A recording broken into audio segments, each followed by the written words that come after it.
దుర్వాసన పోవాలంటే. నోటి దుర్వాసన పోగొట్టడానికి, దగ్గు, ఆస్తమాను దూరం చేయడానికి యాలకులు ఉపయోగపడతాయి. శరీరంలోని టాక్సిన్స్ తీసివేయటంతో పాటు కిడ్నీల్లో పేరుకుపోయిన వ్యర్థాలను ఇవి తొలగిస్తాయి.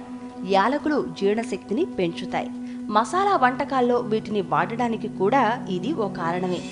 యాలకుల టీ తాగితే మెదడులోని కణాలకు ఆక్సిజన్ మెరుగ్గా సరఫరా అవుతుంది. దీంతో చిటికెలో తలనొప్పి తగ్గిపోతుంది. బ్రౌన్ రైస్ అంటే పాలిష్ చేయని బియ్యం. సాధారణ బియ్యంతో పోలిస్తే ఈ రైస్ తీసుకోవడం వల్ల అనేక ప్రయోజనాలు చేకూరుతాయి. స్థూలకాయంతో బాధపడేవారు, బరువు తగ్గడం కోసం ప్రయత్నిస్తున్న వారు బ్రౌన్ రైస్ తీసుకుంటే మంచిది. డయాబెటీస్తో బాధపడేవారు బ్రౌన్ రైస్ తీసుకోవడం వల్ల మంచి ఫలితం ఉంటుంది. వైట్ రైస్ తీసుకునే వారితో పోలిస్తే బ్రౌన్ రైస్ తీసుకునే వారిలో డయాబెటీస్ వచ్చే అవకాశం 16% తగ్గుతుంది.